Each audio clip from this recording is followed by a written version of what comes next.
I'm Hig Martirosian. I'm the Dean of the College of Arts and Letters here at the University of Tampa.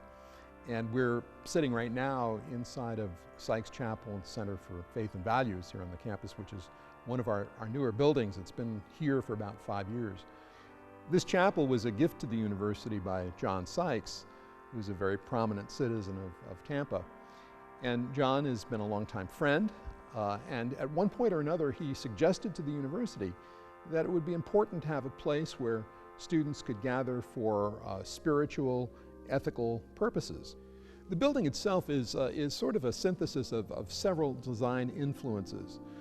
There's a certain neo-Gothic quality about it, which is certainly reminiscent of older great cathedrals. But there was another driving force. There's sort of a truncated arch motif throughout the building. And I think to John Sykes, it represented hands in a position of prayer. I came here as an academic administrator. That's what I really do. But you can see behind me there's a very fine musical instrument, a massive musical instrument. It's a pipe organ. And my involvement in that is that I've been for almost 50 years now a concert organist.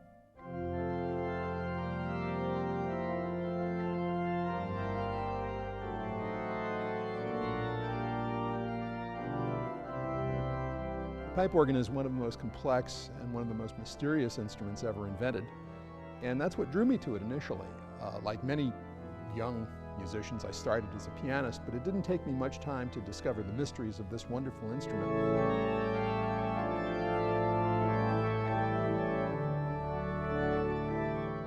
So here we're sitting at the console from which one plays this pipe organ.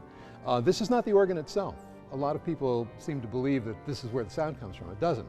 It comes from the pipes that are in this instrument. There's about 3,192 pipes. The organ was invented by the ancient Greeks. There was a barber who had a hobby of plumbing, and he devised a cylinder into which water would flow and compress air.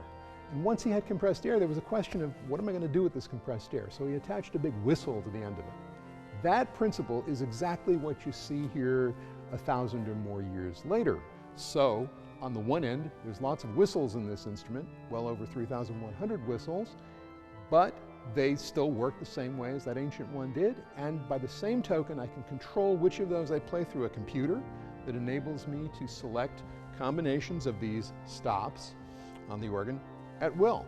And so I've got ancient technology coupled with 21st century digital technology.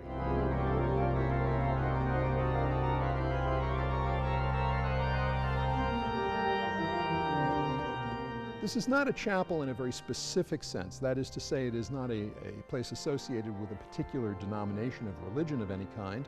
Rather, it's here so that student faith groups, meditative groups, people involved in reflection and so forth can come and use this building for those purposes at will.